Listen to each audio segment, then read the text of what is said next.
बिस्मिल्लाहिर्रहमानिर्रहीम। खातिन हज़रात, अख्तर अब्बास का सलाम पहुँचे। पिछले दिनों मुझे पाकिस्तान के बहुत ही खूबसूरत और तारीख़ी कॉलेज, गवर्नमेंट कॉलेज जो GC यूनिवर्सिटी कहलाता है, वहाँ एक प्रोग्राम के लिए दावत दी गई। वहाँ के लाइब्रेरी में ये प्रोग्राम था। बहुत उम्दा माशाल्लाह जो बच्चे वहाँ बैठे थे, जो बच्चियाँ वहाँ बैठी थी, they were very keen observer and keen learner. तो ये ही बुनियादी खूबी होती है सीखने वालों के लिए।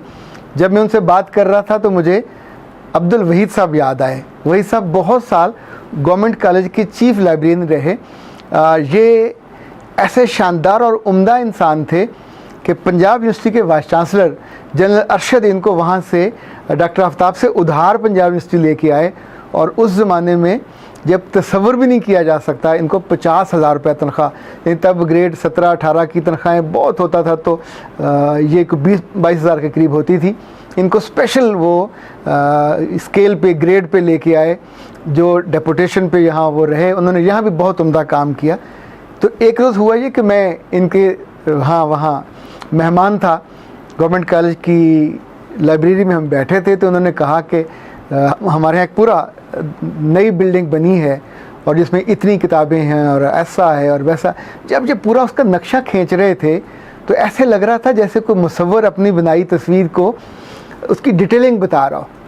तो मैंने कहा, वही साहब एक बात तो बताइए, आप चीफ लाइब्रेरियन हैं, आपके पास इतने सारे लाइब्रेरियन हैं, अगर मैं आपसे पूछूं कि मुझे कुदरतुल्लाह साहब की किताब चाहिए, शहाबनामा, तो क्या मुझे मदद कर सकते हैं?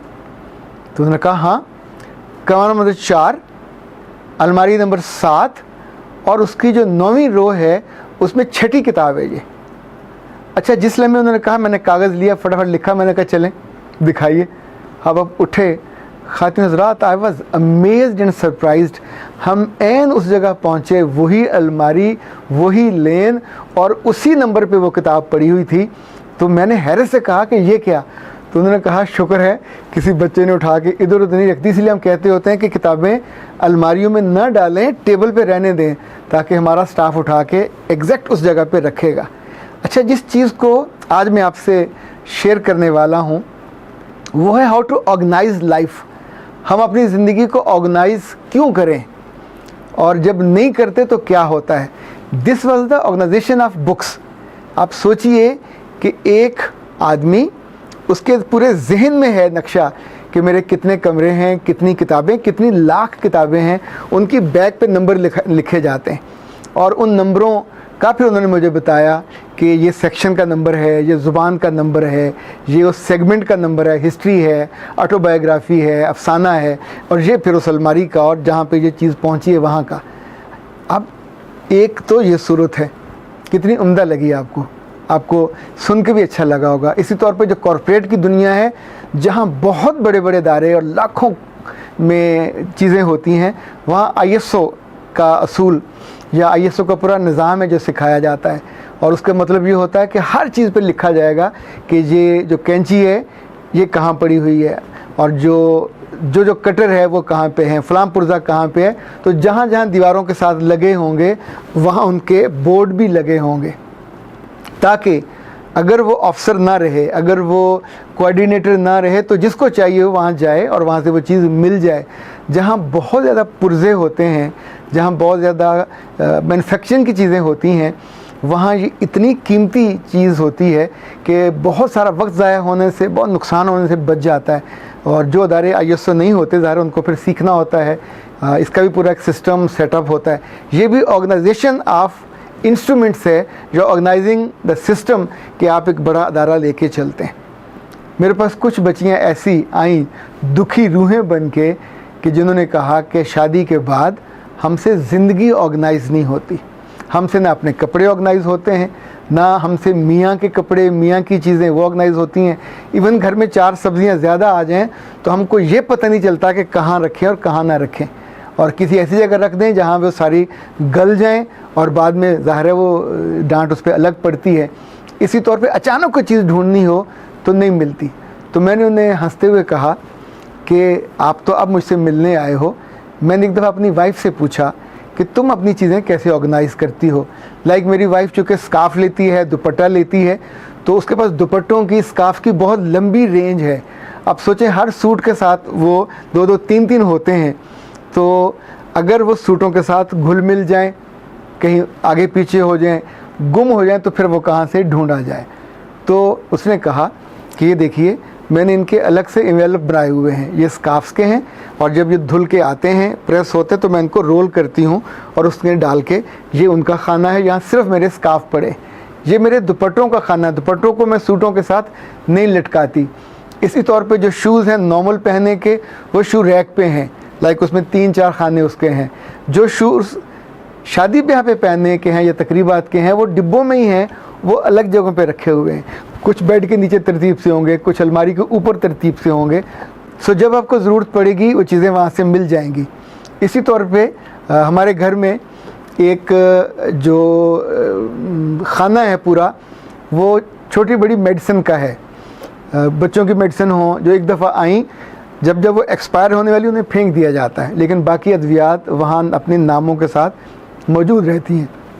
ये बच्चों की हैं, ये बड़ों के हैं। जब ज़रूरत पड़ेगी, किसी को सर दर्द हुआ, किसी को कोई पेन का मसला हुआ, अचानक कोई बाज़ दफ़ा 100 प्रॉब्लम घर में जहाँ छोटे बड़े हो जाते हैं, तो वो चीज़ें वहाँ से मिल जाती हैं। ये क्यों मिलती हैं? चूँकि ऑर्गेनाइज़ कर लिया गया। आपको हैरत होगी कि मेरे पास घर में खुरपा भी है, कस्सी भी है, आरी भी है, और ये सारी, और वो जो बड़ा कैंचा होता है, यानी ये दरख्त और शाखों को काटने वाला, ये सारी चीज़ें मैंने तरतीब से अपनी जगहों पे रखी हुई जहाँ ज़रूरत पड़ती है। हथौड़ियाँ अलग हैं, जो कील है, लाइक घर में जब लकड़ी का काम हुआ तो जितने कील बचे उनको मैंने अलग, ये जो गोरमे का डिब्बा होता है मिठाई का, उसमें रखे हुए हैं। इस तौर पे जो बिजली की चीज़ें हैं एक्स्ट्रा, आम तौर पे मैं घर में 8-10 बल्ब एक्स्ट्रा ज़रूर रखता हूँ, वो जो साइडों पे होते हैं वो वाले भी और जो गोल वाले भी, चूँकि मुख्तलिफ जगहों पे लगते हैं। दीवार पे हों तो वो पिन वाले लगते हैं, और अगर आप हैंग कर रहे हों तो ज़ाहिर है वो गोल वाले लगते हैं। एंड मौके पे कौन ढूंढता फिरे और कहाँ से मिले, फिर बाज़ार जाएं, कैसे लेके आएँ। इसी तौर पे जो पानी है, पानी एक वक्त में हम 1 बॉटल यूज़ कर रहे होते हैं, लेकिन उसकी रसद में 4 बोतलें मौजूद होती हैं। अगेन जब एक कम हो रही होती है तो दूसरी पे जाके वो तीनों चारों भर के आ जाती हैं और अपनी जगह पे चली जाती है।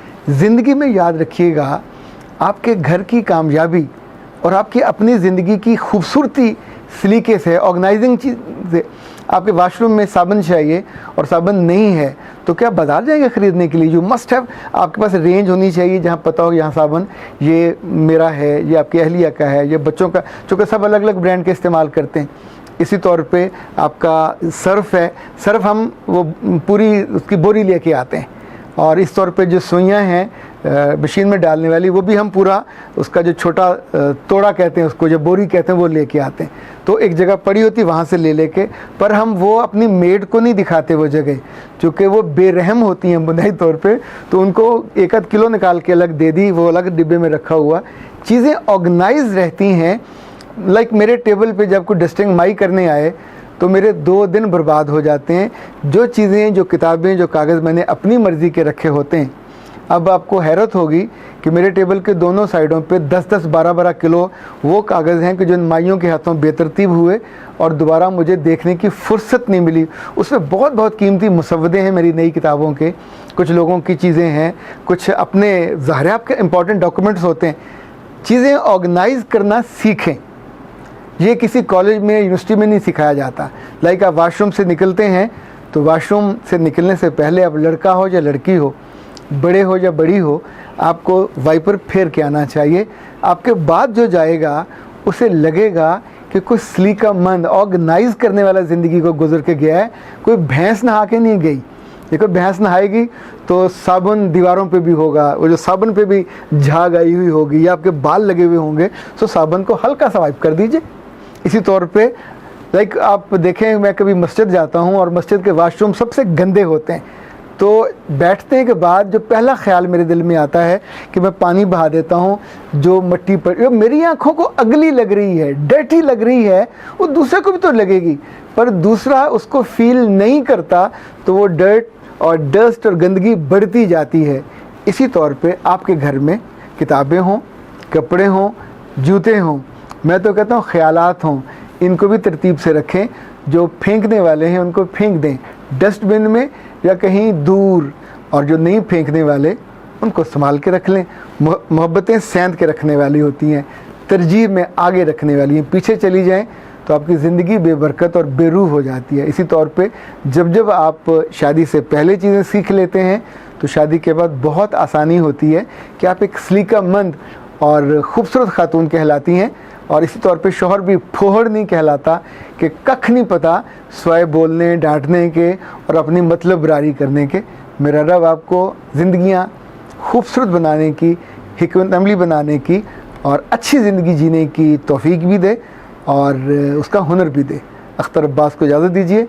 अस्सलाम वालेकुम।